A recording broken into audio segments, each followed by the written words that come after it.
You're listening to Tune Dig, a podcast for music lovers. The premise is simple. We dig into an album to discover what makes it interesting, and then we dig into the crates for a vinyl copy to give away to one lucky winner. Go to tunedig.com for your chance to win, and follow us on Instagram and Twitter for more info about the album that didn't make the episode.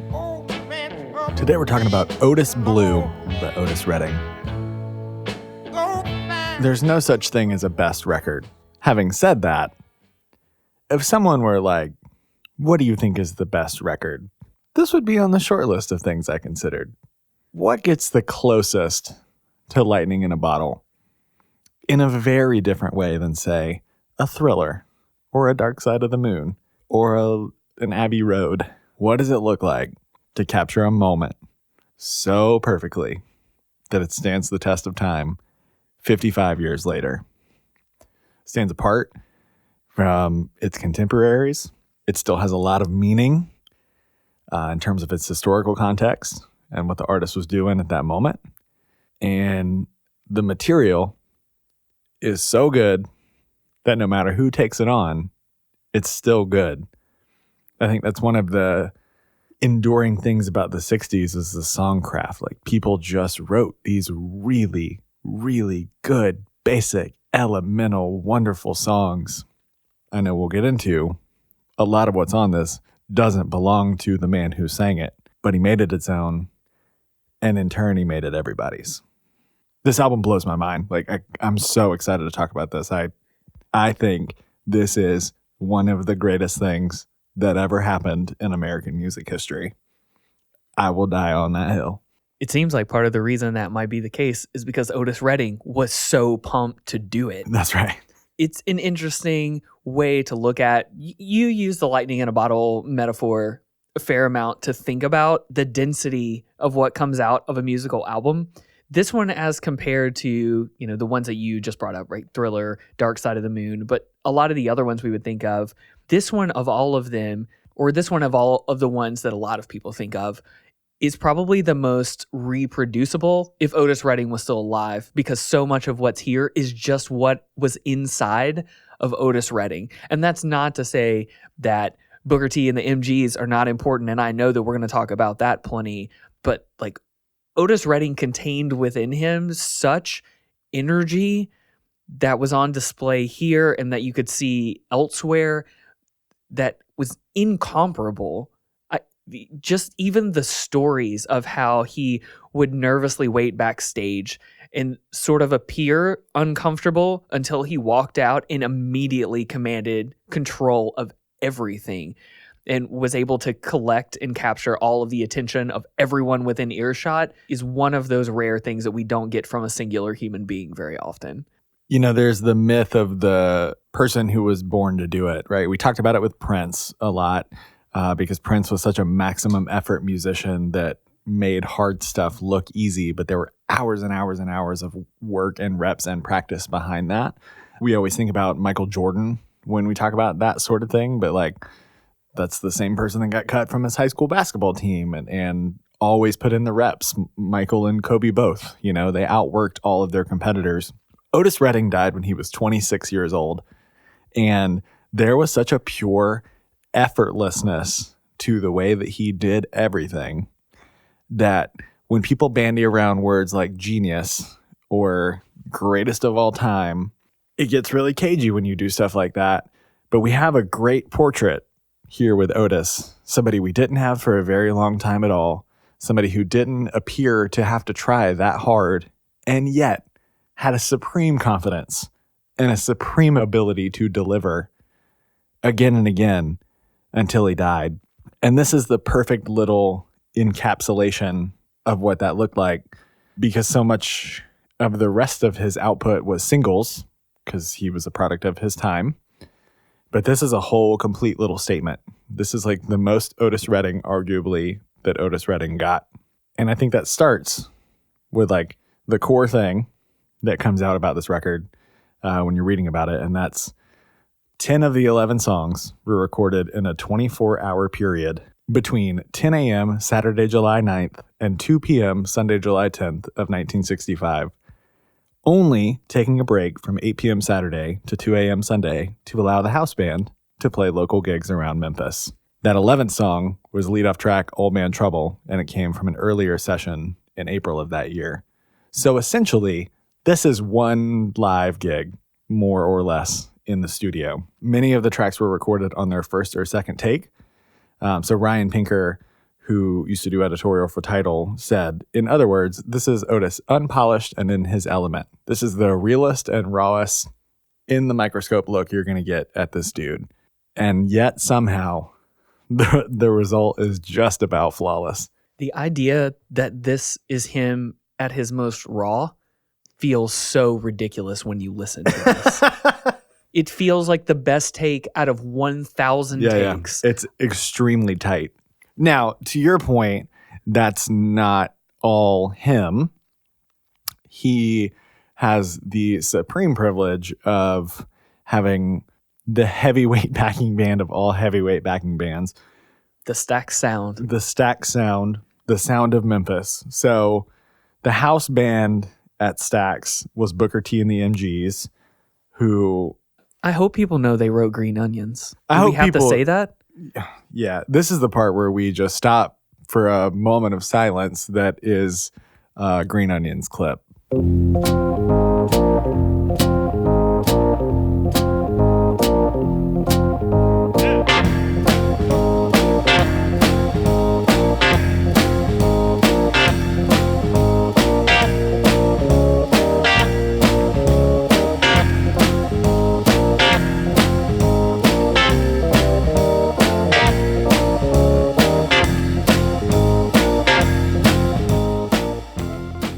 I saw a great talk, a Creative Mornings talk.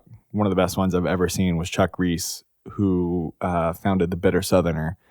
And the theme of the talk was identity. And he was talking about what does it mean to be Southern. And there was a lot of, it's not this, it is this. And he specifically pointed to Booker T and the MGs.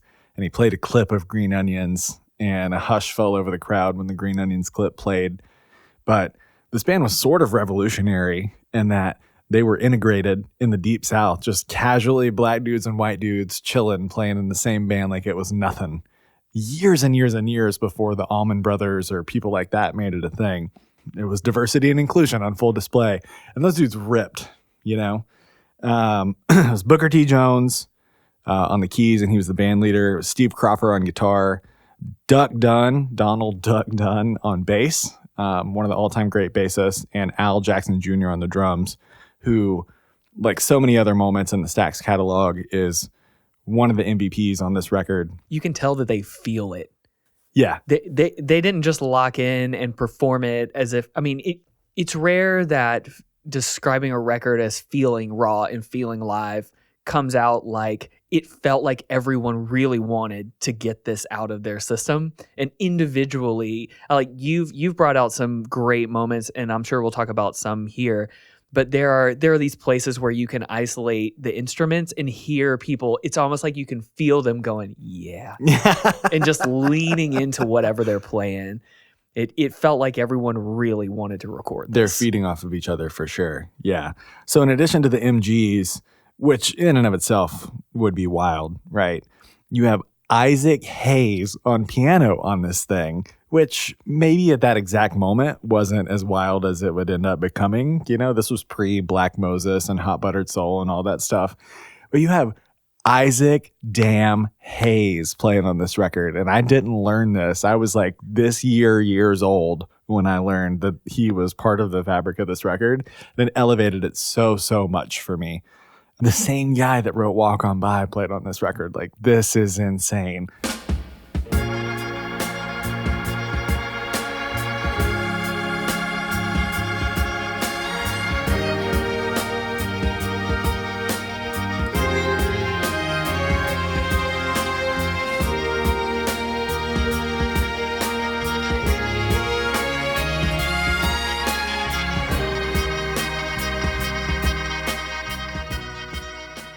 You know the story, and we'll get into this as well. Like, Aretha Franklin was just the neighborhood girl who came down and sang in the studio. It was almost cosmic, the level of talent that was around and attracted to the orbit of this little studio. That if you've never been to Memphis, I can't recommend it highly enough. Like, It's like the reason to go to Memphis my is to God. feel whatever is there. yeah. And it's magic. It's palpable. The organ that Green Onions was played on is still sitting in the A room there, and you can sit at it and look at it, and you can just feel it. It's magical. And Sun Records is in Memphis as well, right? And that's its own thing, and it's really cool. With all due respect to Sam Phillips and what happened across town at Sun, Stax is, like, again, a very important component of the fabric of American history. Like, not just American music history, American history, period. It's like the blues version of a Sedona energy vortex that sits somewhere in Tennessee that makes great barbecue and makes you feel like maybe you could be truly cool for just a second. Yeah. Memphis is indescribable. It's we are obviously, if you have been a listener of this podcast for any amount of time, you are well aware of how proud we are to be from where we are from. Very proud Southerners, and we love being from Atlanta. And having said all that, Memphis is one of the coolest places in the South and in the country. It disarmingly so, right? Like you are driving into town, and you're like, all right, it's working class. It seems kind of regular, and you do Beale Street, and you're like, all right, this is cool. But then you get into the pockets, and you go to one BYOB blues club, and you're like, this is the tightest place that there is. And then there's that place over on the west side by the factories that makes the biscuits, and you're like, I never want to leave here ever. Sorry, I'm imagining people who have never really interacted with Southerners going, did that guy just say there's this place over there that makes the biscuits? And the other guy knows what he's talking about? Not a metaphor. Yeah, fam. Not a metaphor. Literal biscuit place. Biscuits are an and art. I just can't remember the name of it, but you go, and it's like all the dudes in the coveralls in line there, and you're like, oh, the people that are about to go to work are waiting in line for this. It's about to be real good. Getting back to Otis, though, there is such a pride in Otis and a loyalty in Otis about where he came from that gets highlighted really nicely in a book that Jonathan Gold wrote called Otis Redding: An Unfinished Life. And the whole first bit is about Georgia and him being from where he's from. And it doesn't seem super important on its face, but it gets really important when you think about him in comparison to the artists that he's covering.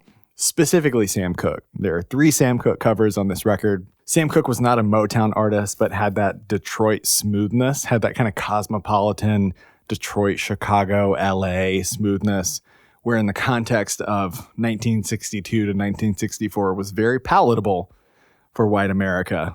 Very, very pre and presently racial America. There are some really interesting articles that talk about how, like, certain types of black artists got to cross over into mainstream success. Fats Domino, Chubby Checker, Little Richard, because they had these qualifiers like they were big, they were blind, they were flamboyantly effeminate that made them othered and kind of okay. And that same article said there was no coincidence that Chuck Berry, just being unapologetically really awesome and also coincidentally black, was an artist who got arrested on morals charges. Amazing that they used to call it that and didn't code the language back then. Simpler times. But there was something so amazing about Otis Redding, by contrast, that he seemed really demure and they use the phrase stood stock still for a long time in his career. But then he would get really animated later in his career with like up-tempo numbers. And he had such a confidence, such a bravado. And at 6'1", 200 plus pounds. Before we get too far away from it too, just to give a little extra context to the Sam Cooke thing, Sam Cooke had just been murdered in December. 6 months before this record came out. Yeah. Yeah. So there are 3 songs from Sam Cooke, and I would encourage you to go read the actual news article that covers Sam Cooke being shot, because it's, without going too far into it, it is an interesting artifact of history where you can read it and the story is told to you very matter-of-factly that essentially, Sam Cooke had kidnapped and was trying to force himself on someone who went and found respite in another hotel room, and he was shot by someone defending that lady. And it's an interesting artifact of history to create some context for what you were just talking about, because looking at it now, your eye starts to twitch a little bit. Like, oh, you definitely feel that pang of, this real exact is thing this? is still happening Yeah. right now. Yeah, yeah. Like this feels like a really glossy story for a really complex thing. History has definitely being written by the victors on this one. Yeah, and you'll see, like in the newspaper clipping I saw that was fascinating, like it's just a real small sidebar beside a really big feature, Jackie Kennedy.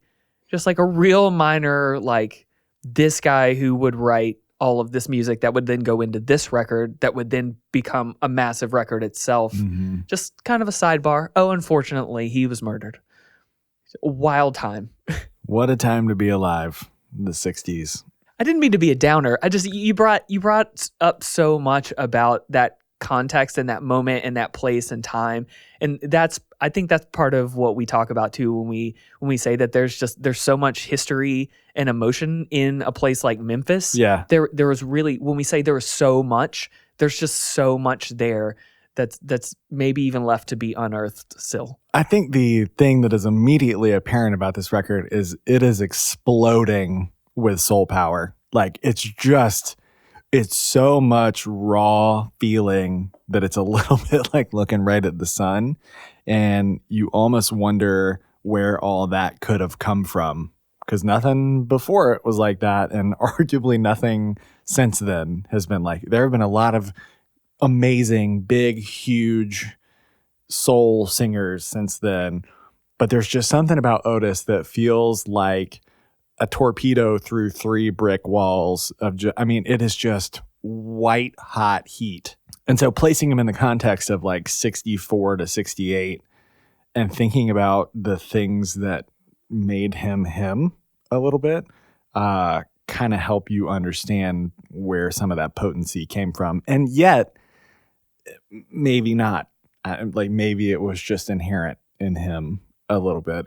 There's certainly like a nature nurture thing with Otis that warrants its own probably dissertation level unpacking. It's not just us looking back and writing that. You brought out this quote before. I'm going to cheat a little bit and steal one of yours. But Bob Weir of the Grateful Dead, when he saw Otis Redding perform at Monterey Pop Festival, which we should definitely talk about more too, Bob Weir said, "I'm pretty sure I had seen God on stage." It felt that way then, too. There was something to it. Yeah, there was some there. That just makes me think that Bob Weir was extremely high, but also not wrong. Well, I mean, Otis Redding was apparently wearing an amazing colored silk suit. So the fact that no matter how high you would have gotten, that you would have still seen that suit and gone, "Hey, God. Yeah. Hey, bro, what's up?" Honestly, if I die and God is Otis Redding, I would be like, this is tight. But if Bob Weir's right, that means he might be there too. All right, so it's 11 songs on this record, right? It's mostly a covers record for all intents and purposes. There are 8 covers and 3 originals, but all of it is distinctly Otis Redding. Like, this feels like he made all of it. And there are divergences in the sound for sure. Like, the Temptations song sounds very different than the B.B. King song. Sounds very different than I've Been Loving You Too Long. Sounds very different than Shake, the weird, like, club banger of 1965. But somehow it all works because he and the band are the threads that make it all work. And they keep it tight and they keep it punchy. I think the interesting thing about the curation of this record is that all of it was super contemporary, right? Like, not only did he pick songs by an artist who he idolized who had died just 6 months prior, 2 of the 3 songs that he picked were like some of Sam Cooke's last songs. He'd pick songs from 6 or 7 months earlier, which is a level of speed that seems out of place for the 60s, right? Like things didn't seem to catch on quite that fast. I always took that as a lot of what we would associate with the blues coming through. That's right. Because instead of thinking of them as covers, they're just iterations on the songs. It doesn't need time or reference necessarily. A song is a song to be used by anyone, including people who would use Otis Redding songs later on. Before lawyers got involved, there's that great Tom Waits lyric, who are the ones that we left in charge? Killers, thieves, and lawyers. So Tip of the cap to everybody doing intellectual property work out there in the world and ruining all that is good. There is a little bit of that blues lineage of like a song is just an interesting thing to do with the air. It's a thing that's out there. I likened it to using beats, other people's beats, current hits on your own mixtape, like Earl Sweatshirt doing that Rich Boy song on the Odd Future mixtape. But AV Club compared it to being like sampling. It's like just in the history of black music in America, that has just been a thing of like putting your own thing on cultural touchstones and touch points and like reaching out and touching people in a way that they've already built some familiarity with the material. And so it hits them in a certain way. It's like the old and the now all at once. All of that has such a power in flattening time and space and making you feel some type of way. So there are the Sam Cooke examples in there. I think the oldest song that he covers is like 61, right? So stuff that is new and fresh and feels familiar. But then in the case of Satisfaction, the Stones song, like it had only come out, I think in the US, I don't think it had come out in the UK yet. And so there was some confusion. Like it was so recent. It had been out like a month when he recorded it. And people thought the Stones stole the song from him because they essentially did it at the same time for all intents and purposes, which is amazing. It's so good. My favorite angle on that part of this story is they didn't say it this way, but they're basically little early glimmers of white guilt. Because they talked about how that started, that was happening over in the UK where it was just kind of coming up to the fore that so many of the bands like Rolling Stones, Led Zeppelin, a lot of bands like that were, in fact, and they were telling people, we are taking this directly from historical black blues music. And it's like that consciousness just started to peek through enough to where people are like, oh, you're not going to fool me this time, my man. Nuh-uh, we know where this song came from. We're woke now. What makes all of that even better? First of all, he kills it. Yeah, first of all, he makes the song better. Yeah. So I'll die on that. A great too. Al Jackson moment on that. Like the backbeat on that song is particularly insane.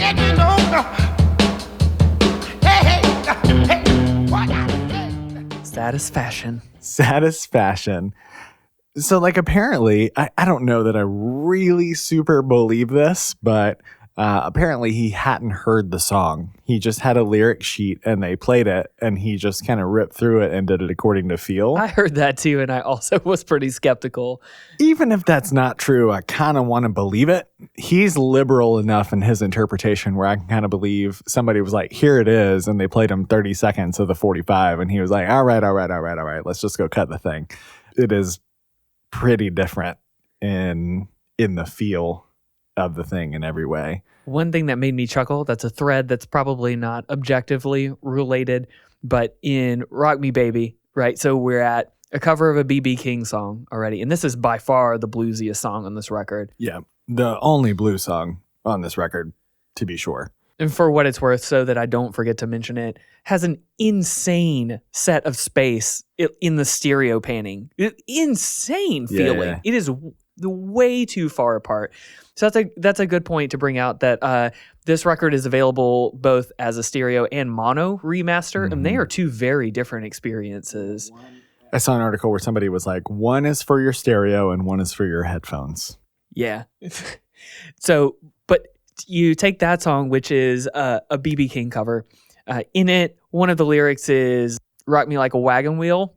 And that led me down this path of like, oh my God, wait a minute. Then you went into the Bob Dylan cover of him interpolating that into a song that would later be picked up by Old Crow Medicine Show, who would add that super annoying but incredibly catchy chorus of "Rock Me Mama Like a Wagon Wheel."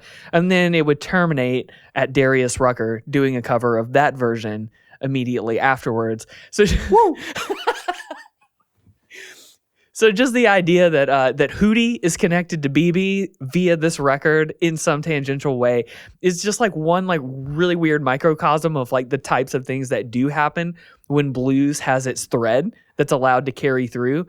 Because it's just one thread, but there are so many. Blues is the Rosetta Stone of American music. And it's interesting that he chose Rock Me Baby. That was one of the most covered or interpolated blues songs of all time.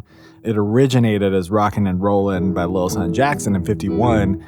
Rock me, baby, rock me all night long.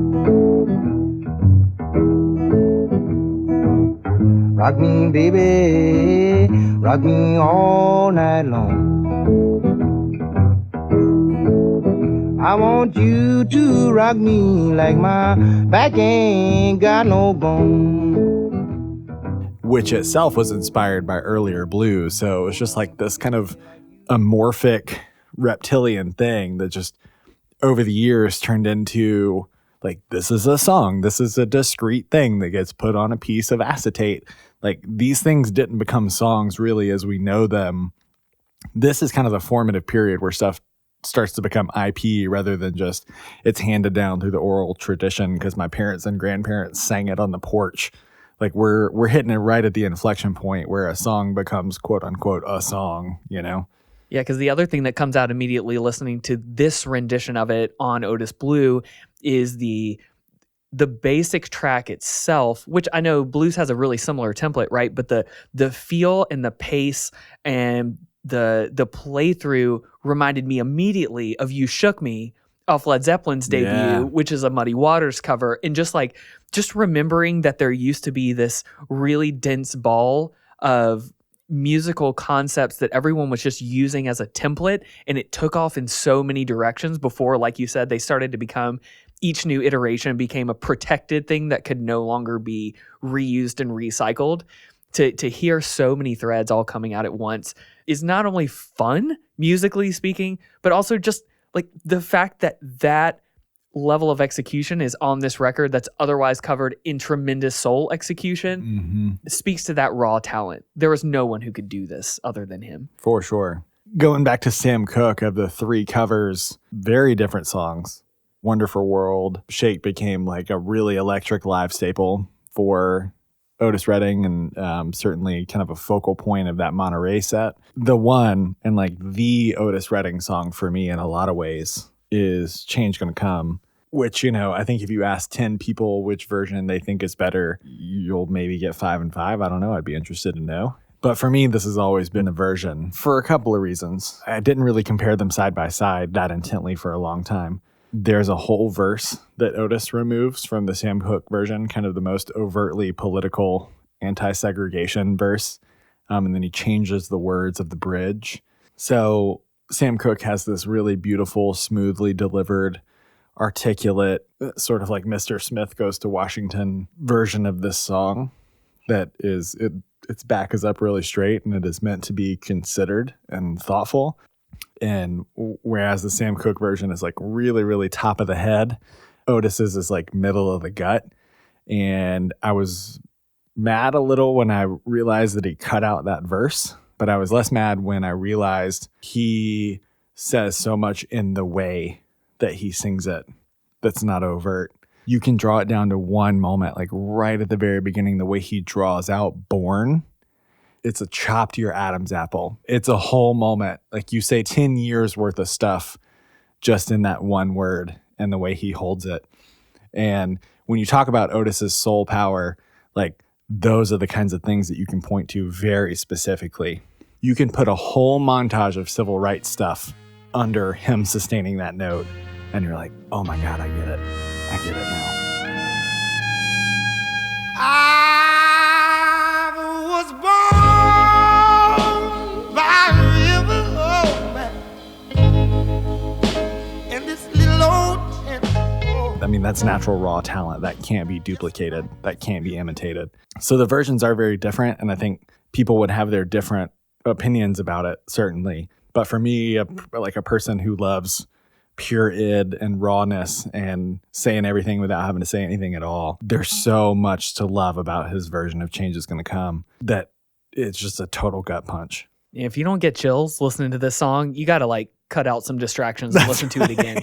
Like I got to turn it off sometimes. Like I started to feel like I was listening to it too much almost in preparation for this because it feels solemn And to your point, not necessarily because the literal words that are being spoken make it feel that way. Although that's true, like the conviction of the opening 10 seconds alone are enough to make you have to stop and take it seriously in a way that no one else commands your attention, especially at this time. There's a lot about the Southern style that is so interrelated to gospel, and because he's a big dude with kind of cuts an imposing figure, and because of where he was raised, there is a lot about the gospel tradition that seems to seep through in his way. So there's something very preacher-like in the way that he does it, but he's just such an everyday dude that it doesn't feel preachy or whatever. It's just pure feel, man. It's unbelievable. I know we try to avoid conjecture, and this episode is probably going to be just like entirely pure 190 proof conjecture.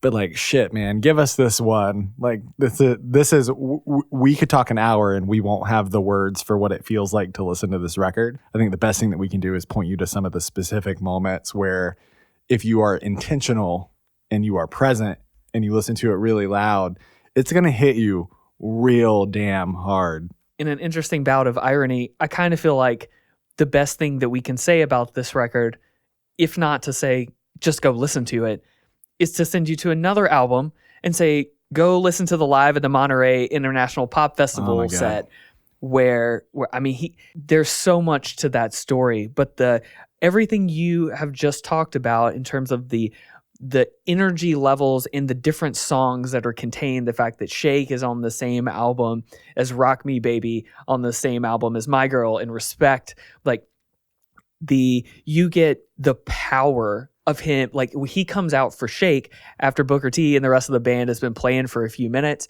and there's so much to this story. Like they were way past curfew. This was already, I mean, this is in San Francisco at kind of the height of the Summer of Love. This was already kind of a risky maneuver to put him as the headliner anyway. Mm-hmm. And everyone was a little nervous about it. It's raining. Police are trying to shut down the whole thing. And he comes out for Shake. We're running out of analogies that aren't lightning, but like, it's like somebody plugged it in all of a sudden and everyone is on fire. He comes out with so much energy. So the first 10 pages of that Jonathan Gold book are talking about Monterey and painting that picture. And they were like, people rushed the stage, and he said something like, it was like the adults were there finally, because everybody else who performed Jefferson Airplane was kind of the other big draw, and it was very like loose and hippie-ish and whatever. And then they came in Southern and buttoned up and tighter than hell. And it was a totally different experience, and it snapped you into attention. So yeah, it was a little bit like lightning. It was a little bit of body shock for the hippies, but that Monterey tape is such an artifact, not just for him. I mean, there's a great recording of Hendrix from Monterey, but the moments that the Monterey Pop Festival was at its best was when they were doing Culture Clash, when it was just the hippies talking amongst themselves. It was one thing, but when they really attempted to have some breadth of like what is capturing the collective imagination right now in America, who are the people doing some of the most interesting things, like that was when Monterey was really, really, really cool, was exposure to things that you weren't going to get any other place other than here. And the other thing it brings out that's hard to express just inside of Otis Blue as an artifact is how strange the feeling of like apparent contradiction is in some of the things that are here, because you get him, I mean, it's a straight up live set. So you're getting him kind of ad-libbing a few things and talking in between. And I think that's also, this is why listening to that record is a good way to listen to Otis Blue, because it gives you an angle on the song Respect that is, it feels so strange. If you try to put yourself in the context of that particular time, I can't remember the exact terminology, but like there's a big banner above this stage that Otis Redding is playing under that's, like love and brotherhood and flowers or something, like literally something weird like that. So he has to, at this point, introduce his song Respect, which is the original version of the song. So Aretha did a cover of it and turned it into a feminist anthem. But there's this moment where your body kind of wants to cringe, because he starts, what he's trying to talk to you about is this song that you now know as Aretha song is actually my song, and that's why it's going to feel different. But he says it, a girl took it away from me. A friend of mine, but a girl, she just took this girl, song. she just took this song. This song is a song that a girl took away from me. A good friend of mine. This girl, she just took this song, but I'm still gonna do it anyway.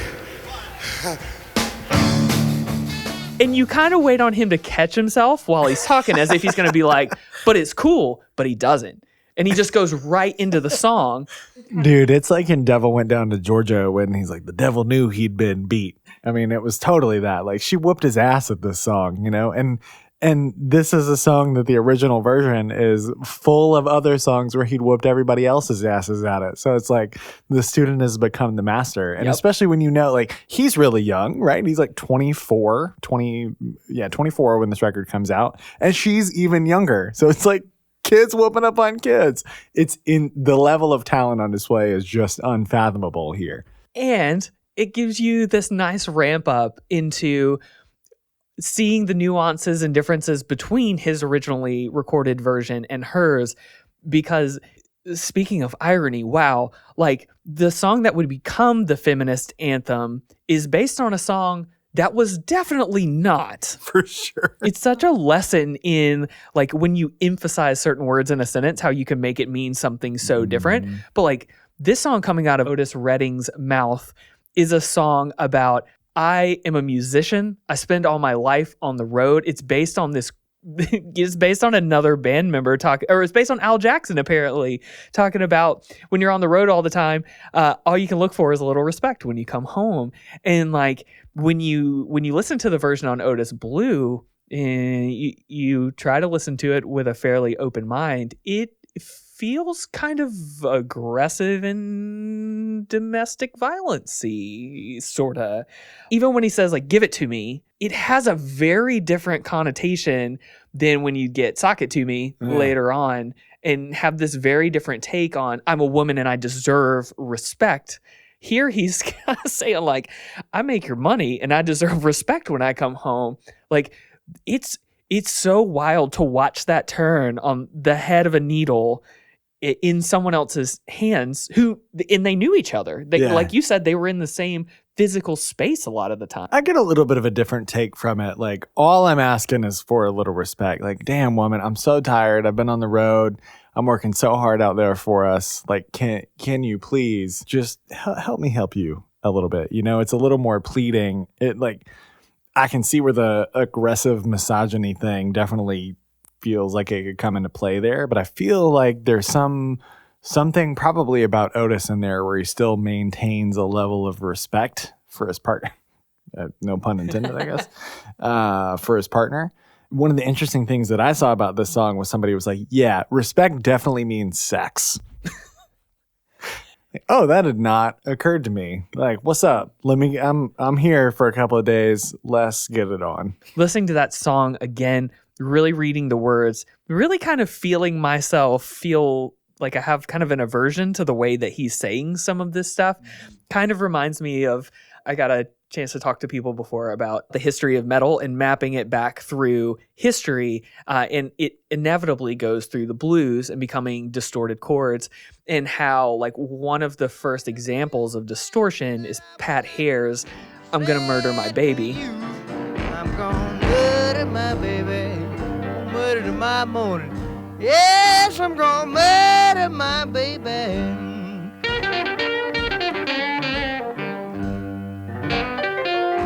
Yes, I'm gonna murder my baby. She don't treat me right. Don't do nothing but cheat and lie. Which, first of all, I had to explain does not mean a literal baby. Then I had to explain, even though that's not the case, it's still wildly offensive. Right. On top of that, apparently he actually did. And so there's this whole ball of just like, what the... It kind of reminded me of, there is an aspect of, there was a culture of lyricism that stemmed from the blues that was not the way that we would talk about things today. Not aged super well. Right. Yeah. And so, so many corners of our society have things we can point at now and go like, yeah, not okay. Not so much okay. Titling that I'm going to murder my baby is probably not going to work. So but it just kind of reminded me as well of that thread, and that history is all tied together. We're still making that progression even here. And so to watch Respect turn right back around and become the song that we knew now, it just, I know we both lament so much the way that blues music had to come to this screeching halt for its own approach to all music as open and free to interpretation and reuse. But just such a fascinating example of where that ended up, especially because nowadays most people would have no clue that that's not Aretha Franklin's song. To me, the funniest part of all of that is that we're probably both thinking about it a lot harder than either of them did. Yeah. Because Redding said that Respect took a day to write, 20 minutes to arrange, and 1 take to record. So get into it, you know? Nobody's like, thanks for coming to my TED Talk on the origins of the song Respect. He'd probably just ad-lib something different anyway, because he did that during the Monterey Pop That's right. Festival. He just substituted different words to make fun of the crowd, basically. We talked a lot about the covers. It's worth it to talk about the originals, which are Respect is one of them, but Old Man Trouble and I've Been Loving You Too Long are the other ones. And I've Been Loving You Too Long, from Otis's standpoint, was the most successful song on this record in terms of chart success. So there's this interesting website, like a project that lasted 5 or so years, that dissected the Rolling Stones 500 greatest albums of all time, and people used those albums as a creative writing exercise because the people involved in that project, like us, think pretty universally that Rolling Stones writing and general POV is dog shit, and not representative of We good perspective remain on music. Unmovable. Yeah. So Will Pritchard wrote for this RS500 website, Redding's 5th album was called The Dictionary of Soul, and the liner notes to Otis Blue also venture a definition of that term, quote, an intensely dramatic performance by a singer, projected with such feeling that it reaches out and visibly moves the listener. But one could simply offer I've Been Loving You Too Long as Exhibit A and leave it at that. It is the archetypal soul ballad, and its alternation between power and vulnerability is endlessly fascinating and moving.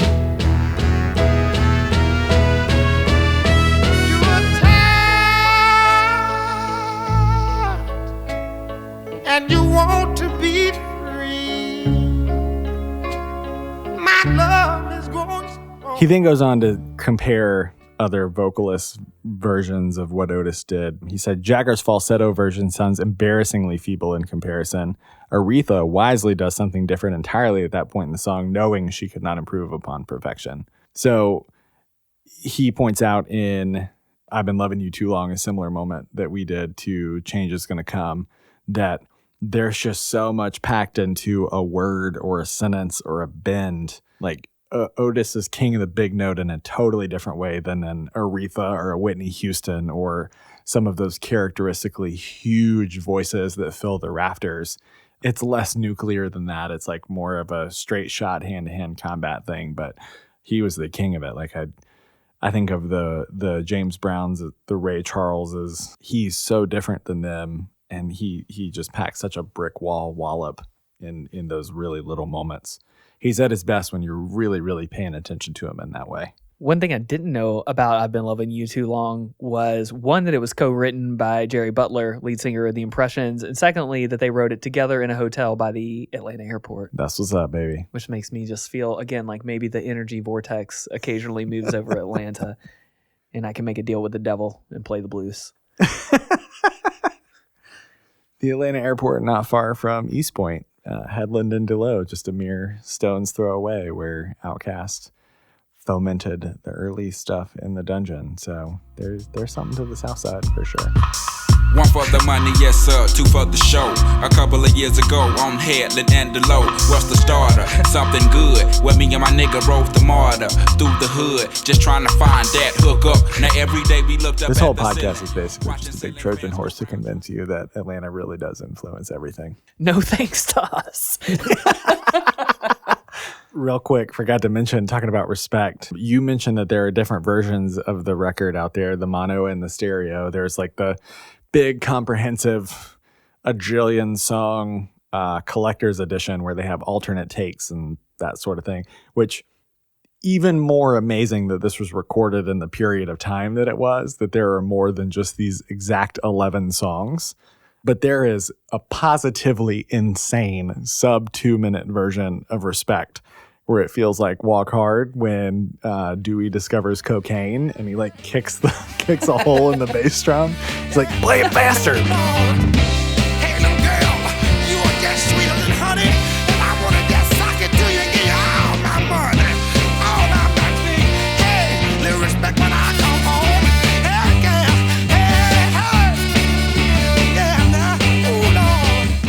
It's just one of the very strange artifacts of this record that is a little out of step with the other stuff, but it's sort of also the most live. So while you're going through the experience of like watching some videos and watching the Monterey stuff and seeing how pumped up he gets live, the most sort of punky that he gets and really fast and revved up is Try a Little Tenderness, when he goes like full Rolling on a River gospel with it. But in the context of these songs, that alternate version of Respect is the closest that gets. And it's, I mean, even in 2019, hearing all the, like, we've heard Rain and Blood, you know, and there's something still crazy about this alternate version of Respect where you're just like, oh my God, dude, slow it down. Yeah, this is some unique form of the Holy Ghost getting into somebody for sure. So at the end of the record, we've talked about how it's great execution of great material. To me, the best example of that is You Don't Miss Your Water at the end of this. It's a song that's been covered a lot of times, a lot of different ways. And it's one of those, like, there's no wrong answer types of songs. So the William Bell original is from 1961. Super good. Would have been a really great artifact if it had never been covered. Obviously, the Otis version is fantastic. Like, there's so much pain and purpose in the way that he delivers it. But I'd also want to point you to the Byrds version on Sweethearts of the Rodeo, which was the first version of this song that I ever heard that I can recall. Very different, very good. Apparently, there's an alternate take of that song where Graham Parsons sings vocals, so that's very cool. And then Taj Mahal did a version of this song. And if you are a rock and roll fan and you have never spent any time listening to Taj Mahal, can't urge you strongly enough to do that. Another person who took the blues and made it his own thing. And without Taj Mahal, there'd be no Allman Brothers. So just want to make that one connection to the Allman Brothers and where rock and roll went relative to blues and Southern soul. But then kind of want to put a bow on all that by saying that Tom Dowd was involved in the making of this record as an engineer and a person that helped this thing get recorded, and sort of a partner in crime to Stax and the MGs and Aretha. Tom Dowd's discography as a producer and engineer is absolutely unbelievable. He was one of the architects of this sound. So if Duck Dunn sounds really amazing to you and the presentness of the drums in the mix sound really great to you, and it's like raw and a little distorted, but somehow it feels just right, a lot of that credit should go to Tom Dowd, who was the mastermind of the sound of the Allman Brothers and of Lynyrd Skynyrd and of Southern rock and swamp rock and soul, and so much of what defined the sound of being from around here. So much of the sound of those bands to me is I'm always looking for the feeling of standing directly in front of the amp, like just a little bit back from the stage and feeling like the sound waves are pointed directly at my body. I'm like, this album sounds like that, which is incredible for the time that it was produced in. But I think to your point, even the production is part of what created such energy around this type of music and made soul so accessible, I think, to bands like Allman Brothers, who, because you have to be able to hear it to know, you know, I can do a song like Whipping Post later where I can sing loud without anything behind it and match the volume and intensity of a guitar fully ripping at full 120 watt tube amp volume. Like that takes a lot of skill. And so much of what you're talking about to me like led to the type of music that we both love, that you can turn up and it doesn't hurt you. It feels right. Absolutely. And there was such a lawlessness to the way they approached arranging and mixing these sounds. It was just like, it's got to be loud, you got to feel it, and it's just got to be good songs done really, really well and with a lot of passion. Somebody described Otis Blue as a melding of all the sonic forces presently shaping popular music: Motown pop, the blues, British rock, and Southern soul. In what would become Otis Redding's legacy and lineage, you see it in other things like Duane Allman playing guitar as a session player, as a swamper on like Wilson Pickett's version of Hey Jude, where one of those really interesting things about Otis Redding is how much he also loved Hank Williams and old country. He loved the Beatles. He loved Bob Dylan.